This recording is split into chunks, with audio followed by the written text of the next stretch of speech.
Previous DHS videos have highlighted a variety of safety concerns facing American institutions and the steps that can be taken to mitigate these threats.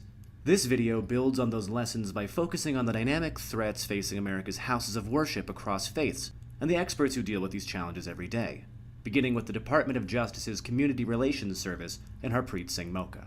My stance has always been is to be proactive and be prepared. We want people to feel safe, and we want people to report and communicate more with law enforcement, whether they be from the Department of Homeland Security, whether it be from FBI, whether it be Department of Justice. If you're a place of worship and you have a couple of other places of worship, maybe a church here and a synagogue and a mosque all on the same street, find out, what are the issues that they're facing. As a group, you can work together to secure your premises. It's been done, it's continuing to be done, and we can, at the Community Relations Service, we can help them create a plan to do that. One of the things that I've seen where congregations who have been able to really develop a really holistic plan are ones where they're really engaging with everyone in their community. So one of the things that I would encourage is that they get involved with their local emergency managers, get to know, your first responders.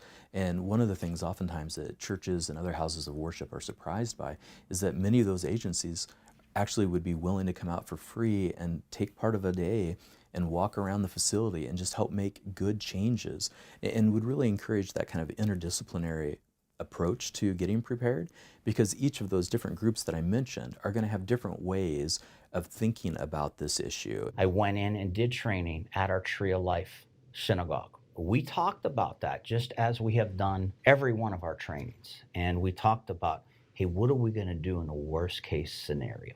And unfortunately, it's exactly what happened in that building.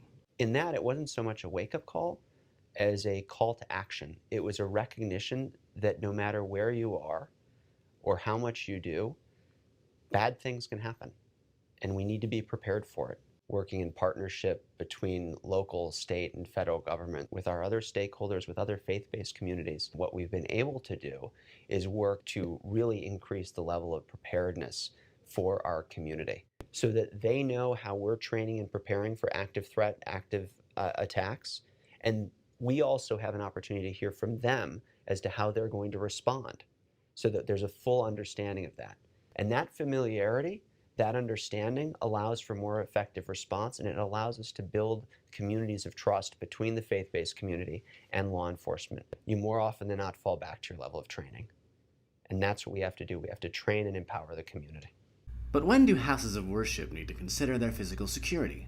For experts like Dr. Reverend Miriam Burnett, ordained near the Emmanuel AME Church, the process can never begin too soon.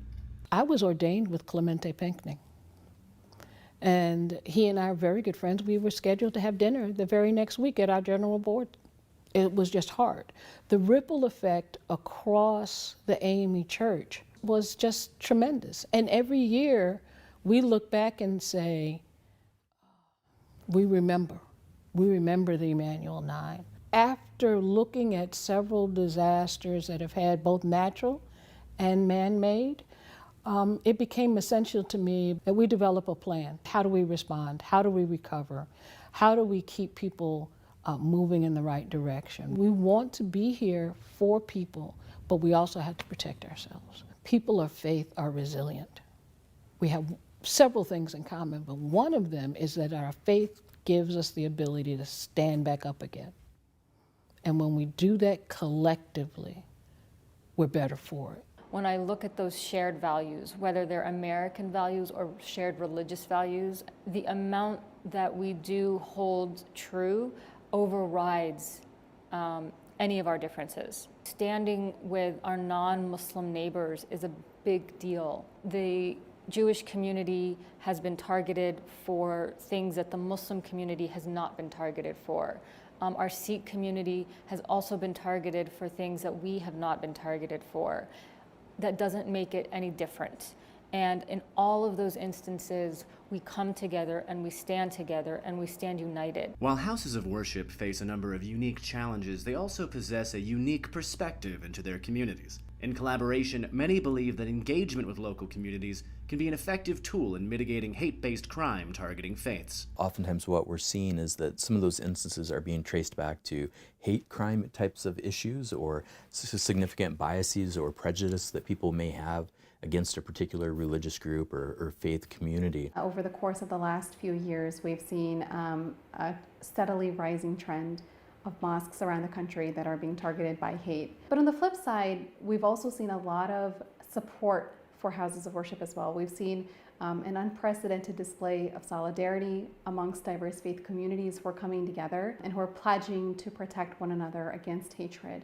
You feel sort of an underlying angst that is definitely increased within our community, but at the same time, an incredible outpouring of support from the surrounding community. The tension between being welcoming and being secure is certainly a tough one.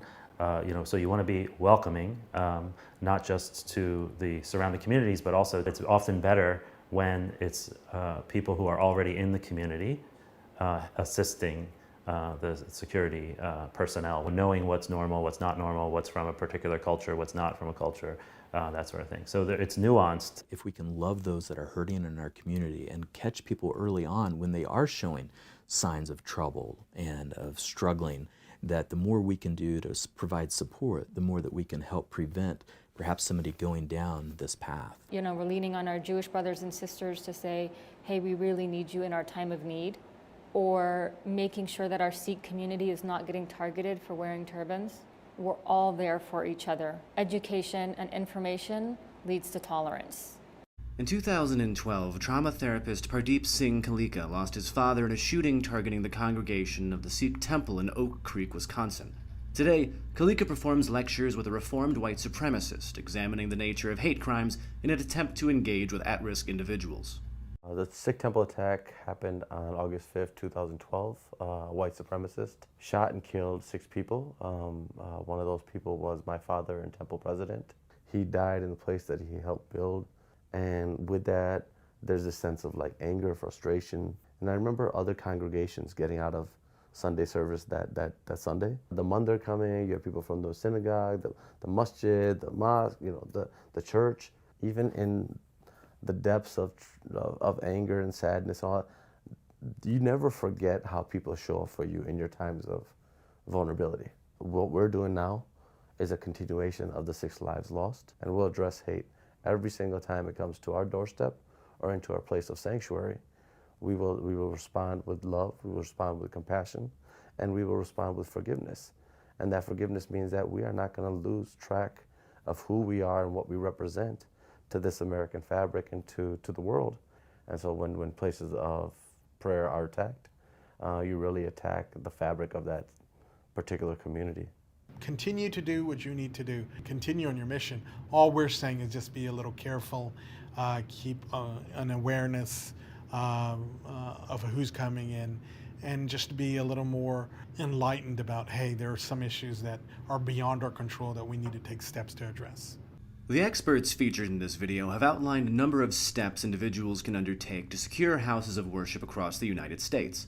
These efforts may begin with outreach to federal and local law enforcement, as well as introducing physical security measures, including but not limited to security cameras, personnel on site, and conducting physical risk assessments to identify potential gaps. Finally, engaging the community in an effort to build partnerships and identify individuals who may be in crisis before they engage on the pathway to violence. DHS's Hometown Security Initiative provides resources like this video and other programs to empower communities to connect, plan, train, and report for proactive preparedness. Other valuable partners include the FBI, FEMA, and Department of Justice, who are all ready and willing to help you reach your security goals.